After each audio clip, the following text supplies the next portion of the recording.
Hey everyone, Tifa here. Today I want to share a beautiful trip to Venice, Italy. My trip was pre-COVID, but right now Venice is opening back up to tourism with a COVID-tested flight, which right now is through Delta, American, and United Airlines from the US. Every passenger has to have proof of a negative COVID-19 test before departure and is tested upon arrival. If all is well, you can enter Italy without any quarantine. And even though we are relaxing our mask requirements in the US, be prepared to mask up in Italy at all times and maintain social distancing. And of course, this is all subject to change. There is no worries about a language barrier in Italy. Most high school students graduate having learned 4 different languages and 5 if they went to a Swiss boarding school. But do remember to bring your comfortable walking shoes because walking is the best way to get around this city. You will land at Marco Polo Airport on the mainland. You can choose a water transport or a bus. The bus is about 20 minutes and around 15 euros or less. The water transport may make several stops and is around 15 euros one way per person. Taxis are more expensive at 35 to 40 euros. Once you're in Venice, you will want to take the Vaporetto, the water bus, to get you and your luggage to your hotel or B&B.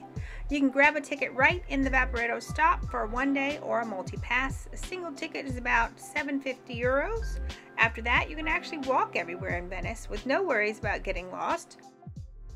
Google Maps is great on your phone, or just follow the crowds.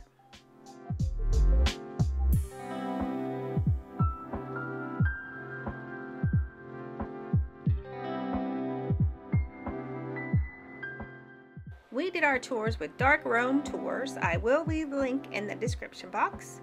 There are also museum pass cards that are available. First, we did the Venice Icons Tour, Doge's Palace, and St. Mark's Basilica.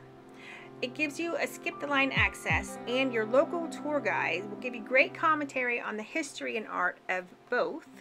And on the way there, you will go through all the callets to get to the main square.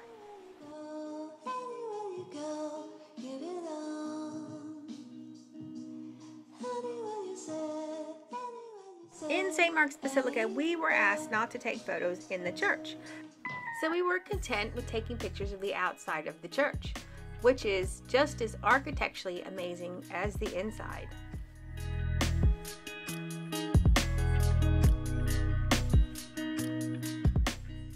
But as we made our way up, they did say we could take a photo without flash of the amazing mosaic tile ceilings, and how each and every one of those tiny little mosaics were placed was fantastic.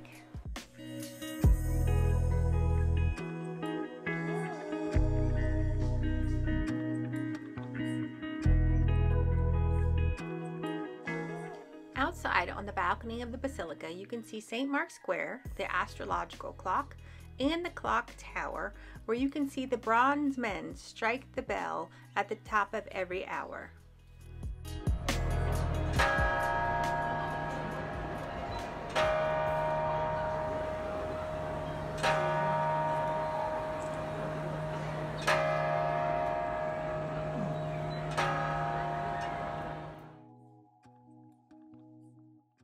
And then we entered Doge's Palace, where the Doge, who was the elected aristocracy, the title Doge was the senior most elected official of Venice and was referred to as My Lord the Doge. The Doge became more and more powerful until it was decided that he should be assisted by counselors and his powers to be limited upon election.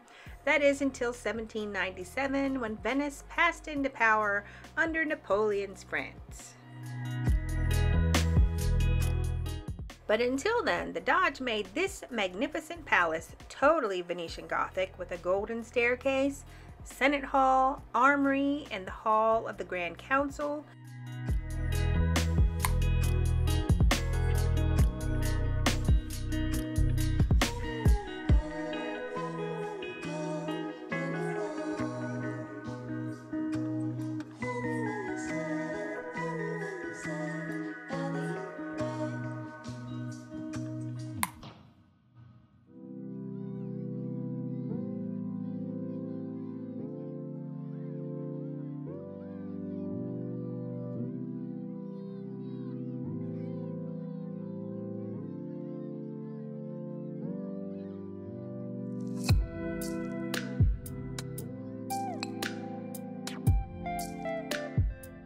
The Doge's Palace is also connected to the prison by the Bridge of Sighs, which is actually not romantic at all. There is a legend to kiss under the bridge at sunset, just as the bells of St. Mark's ring. Your future is blessed with love. No one knows where that legend came from. It actually has a very non-romantic history, as it was the last site for prisoners to enter the palace for judgment, and then after sentencing, to take the disheartening walk across the Bridge of Sighs and see their last sights of Venice and freedom for the last time and deeply sigh before being sent to a prison that most never left. Our next tour with Dark Rome was a short boat ride to two islands. First, Murano, known for its world-famous glassmaking. Murano has many factories and each has their own furnace. There is also a glass museum and many places to shop and lots of places to grab a gelato.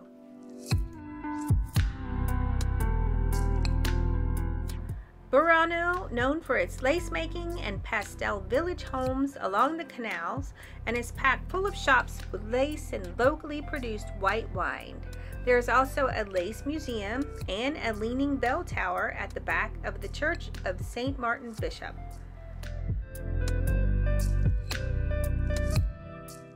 For our accommodations, we chose a family-owned B&B in the heart of the city run by two brothers. It included a queen bedroom and a private bath with several Murano glass features and a light breakfast brought to your room.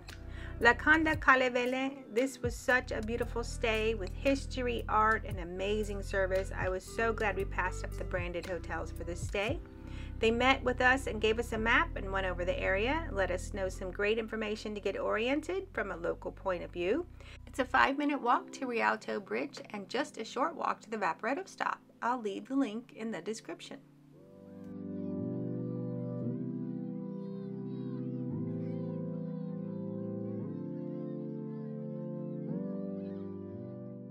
If your heart is set on a gondola ride, it is around $100 US plus tip, but you can fit 6 people in a gondola, so you can choose to share and split the cost with another tourist. They do tip in Venice, so make sure you tip from the heart.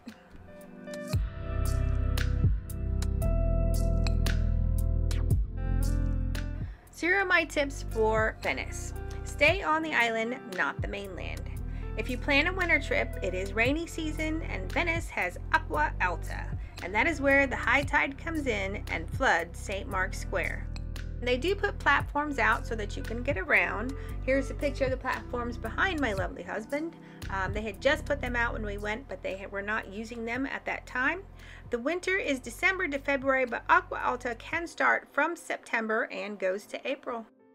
If you're at a sit-down restaurant, be sure not to order the water. You will be charged. Go ahead and order that glass of wine instead. Make sure you visit Liberia Acqua Alta bookstore. Keep in mind that public restrooms are pay to pee, so go into a cafe, grab a coffee and pastry, and it's about the same price. Venice has around 100 museums on this tiny island. Check out the Venice Museum Pass for discounts. Don't forget to get lost. Grab an Aperol Spritz and enjoy the sights and sound. If you're there overnight, grab the Vaporetto at night and do the full circle. It's beautiful. And don't forget to carry your refillable water bottle. There's lots of fountains to fill up from.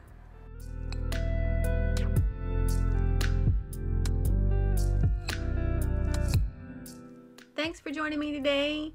I hope everyone gets a chance to visit this beautiful city of history, art, and romance. Please don't forget to hit that like and subscribe, and I will see you soon.